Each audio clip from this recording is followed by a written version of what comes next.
है कि एजुकेशन इतना इंटरेस्टिंग चीज है, लोग इसको कैसे बोरिंग बना सकते हैं। तो पढ़ाई को इतना इंटरेस्टिंग बना दे कि लोग इसके सिवा कहीं हटना ही नहीं चाहे। हाँ, and before we get into the interview, मतलब मैं आपको बोलूँ इनके वीडियोस बड़े इंटरेस्टिंग होते हैं, वो बात और होती है, but let me show you the master at work.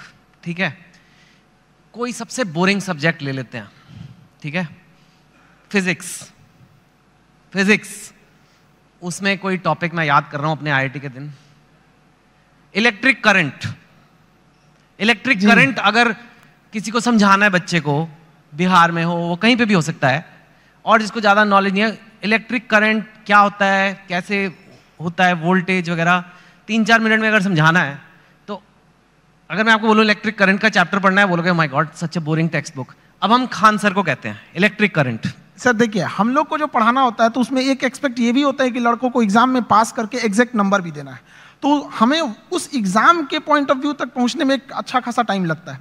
लेकिन समस्या क्या आ जाती है कि हमारे सामने बच्चा जो पढ़ के आ रहा है, जो गांव से आ रहा है, तो कई ऐसे गवर्नमेंट स्कूल या फिर ऐसे जगहों से वो पढ़ के आ रहा है कि जिसका स्टैंडर्ड एकदम मतलब हम एवरेज से भी नीचे समझ जाते हैं। तो सबसे पहले तो चैलेंज हो जाता है उसको ऊपर लेके आना वहाँ तक।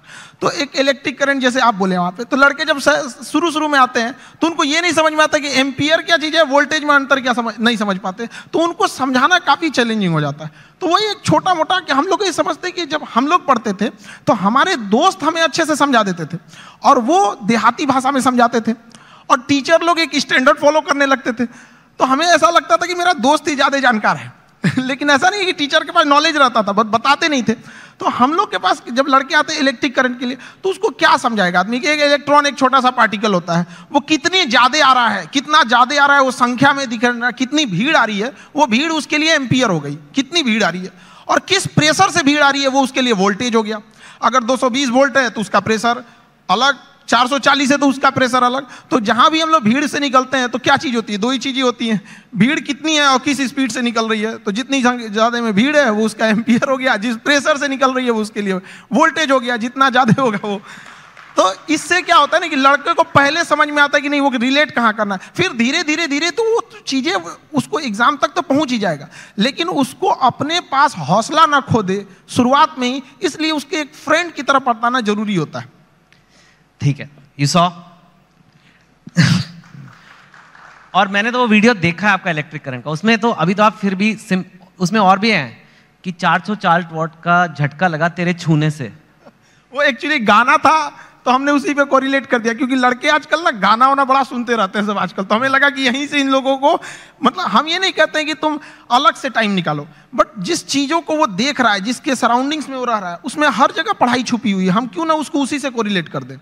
टंगस्टन का आपने बताया कि लाल हो जाता है, वो दो लोग लड़ रहे हैं, जरा वो भी बताइए। वो जैसे लड़कों सब आते हैं सब, तो उनको ये समझ में नहीं है फिजिक्स ना, एक तो कुछ ऐसे होते हैं दिमाग में लेके चले जाते हैं, भैया ये तो मेरे लिए बना ही नहीं है। ऐसा नहीं है, हमारा कोशिश ये रहता है कि एक मजदूर जो है अगर मजदूरी करके आ रहा है, उसने पढ़ाई नहीं किया है, फिर भी उसको अगर क्वांटम फिजिक्स समझा दिया जाए, ये होती है टीचिंग वहां पे, ताकि आपका बैकग्राउंड से कोई मतलब नहीं हो, हम जो टॉपिक अभी पढ़ रहे हैं यहां तक समझ में आए। टंगस्टन जैसे आप बोले थे यहाँ पे, तो लड़कों लोग को प्रॉब्लम हो रहा था, तो हमने बस उन लोगों को यही बताया कि जैसे आप लोगों को गुस्सा लगता है तो अलग अलग तरीके से कोई गुस्सा होता है, कि कोई गुस्सा होगा तो गालियां देने लगता है, कोई एक दो हाथ लगाने लगता है, कोई सरापने लगता है कि तुम्हारा ये हो जाए वो हो जाए वहां पे। उसी तरह मेटल्स की अलग अलग खासियत होती है। टंगस्टन उसमें है, उसको करंट देंगे तो गुस्से से लाल हो जाएगा, इसलिए हीटर में उसको लगाते हैं, ये सॉरी टंगस्टन देंगे तो चमकने लगता है, इसलिए बल्ब में डाल देते हैं। अलग अलग चीजें होता है, नाइक्रोम होता है, चमक के हीट देने लगता है। तो वही वो जिस चीज को देखा है उस चीज में उसको अच्छे से समझाया जाए। मैंने आज तक ऐसा टीचर नहीं देखा सर, बट जो आप कर रहे हैं, I can't even tell you, आप कितनी बड़ी सेवा कर रहे हैं हमारे देश में। जैसे आपने कहा कि एक मजदूर को भी क्वांटम फिजिक्स समझ आ जानी चाहिए, इतना बड़ा सपना लेना ही कि ये पॉसिबल भी है। क्योंकि मैंने तो जहाँ तक देखा एक एलीट क्लास होती है इंडिया में, उसी को इंग्लिश मिलती है, और वो इंग्लिश जिसको मिलती है उसी को एक सर्टन टाइप ऑफ एजुकेशन मिलती है, और फिर वही और आगे बढ़ता जाता है, वही नौकरियाँ ले जाता है, वही टॉप पोजिशंस ले जाता है। आपने उसको तोड़ने की कोशिश किया? हमारे लाइफ का सबसे अच्छा डिसीजन था कि हमने इंग्लिश मीडियम छोड़ के हिंदी मीडियम में आ गए। आपने इंग्लिश मेरी जिंदगी का सबसे अच्छा डिसीजन था।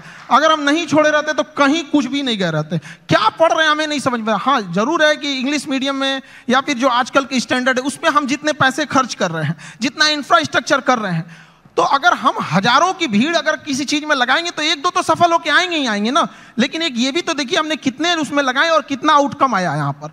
तो हिंदी मीडियम के आप स्कूल में, हमारे यहाँ पे एक स्कूल में हम जब पढ़ रहे थे सरकारी स्कूल में, तो ऊपर से टूट के गिर गया था छत, थोड़ा सा तो फूट गया सर यहाँ पे मेरा।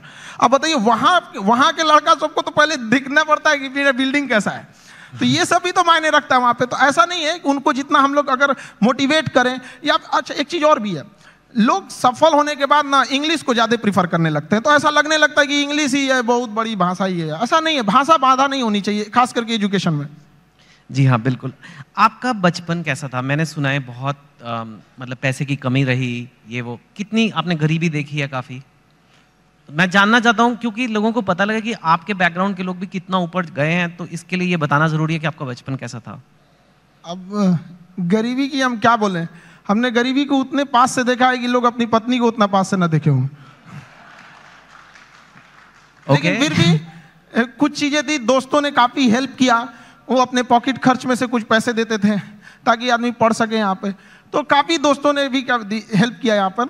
और धीरे धीरे कुछ टीचर्स भी आए हैं, वो लोग ने भी, पहले कुछ टीचर थे जो मतलब बहुत कम फी में पढ़ाते थे, तो हमें भी ऐसा लगा था कि जैसे हमारे साथ के बहुत सारे लड़के उनको अच्छी कोचिंग्स मिल गई 10th और 11th के बाद, तो उन लोग काफ़ी अच्छे अच्छे जगह पढ़ने लगे, हम लोग उनको देख